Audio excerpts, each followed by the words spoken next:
Hello and welcome to another custom figure review. This time I'm going to be reviewing my Brigadier Lethbridge Stewart figure and my Sergeant Benton figure that I've just finished making.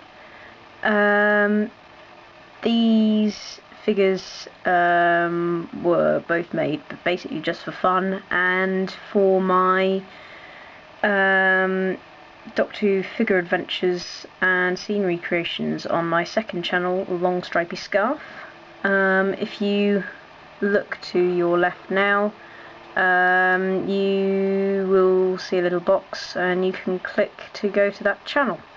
You'll find scenery creations, figure adventures, and at the moment there's a competition that you may want to enter just there. So yes, let's get on with the figure review. So the main attraction, if you want, of the review is my Brigadier figure. This was basically made out of a base of the base figure for this was a Series 1 Captain Jack Harkness figure in his sort of blue uniform. That's basically what I did, was chisel down the cravat and collar of the figure that was here, added the shirt lapels and the tie, added the buttons, added a little strip here for his badges. Then I extended the jacket so that it came sort of further down his thighs, and added paper pockets to these and added buttons on there. I also added a tiny strip of paper there to make a unit logo. The whole thing was painted green several times over, just so you know none of the blue was there, to also harden the blue tack, which is very important because of course blue tack is always remoldable, because I don't have any milliput because it's expensive and also quite a difficult thing to use.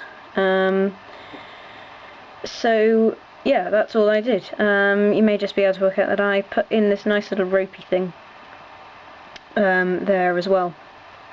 I also added in his moustache and painted that very carefully. There is a little bit of paint on his on the bottom of his nose. I also managed to paint his eyebrows black as well, which I was rather proud of.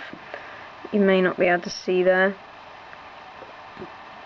You get the idea. Which with a pin head, which was I was very happy with that. And his hair was painted black. I also added tiny dots of gold on there for his little button things at the top. The articulation on this figure is exactly the same as the Series 1 Captain Jack, as I painted very carefully over the joints. The only difference is that he no longer has movement at his hips because of the coat hindering that, and at his waist because of the blue tack going over there and paint getting stuck in, which was very difficult to avoid. If I'd done it with milliput, I may have been able to stop that, but I'm not too bothered about him not having any waist articulation. You can do this instead. Then I also painted his shoes brown and even the bottom.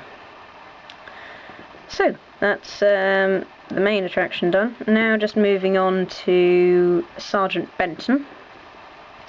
Now this figure was literally a repaint. I decided not to do him in this kind of uniform, or even this kind of uniform without the bottom of the coat, like some people have done. So I've kept the cravat, but I've made it a sort of a worky, scarfy thing more now. I put on very, very dark green buttons just down here, coloured the ones that were already existing, Painted the bits at the top a light green. I don't think that really happened, but the figure is very boring otherwise. The shirt was painted a light green as well. He's got little arrows at the side. The one on this side isn't quite as good. His shoes are dark brown, not the bottom because I couldn't be bothered. He still has exactly the same articulation as the Series 1 Captain Jack, and even his hips still move, well, his waist slightly. I mean, the hips never moved much anyway. I painted his hair a light brown. He still has movement at the neck. And that was literally it. Both these figures I got off eBay and then obviously custom made them. And there'll be a link at the end of the video for you to watch a tutorial on how to make these figures. Because I'm nice to you all, and revealing a secret. Little bits of, handiwork, if I say so myself.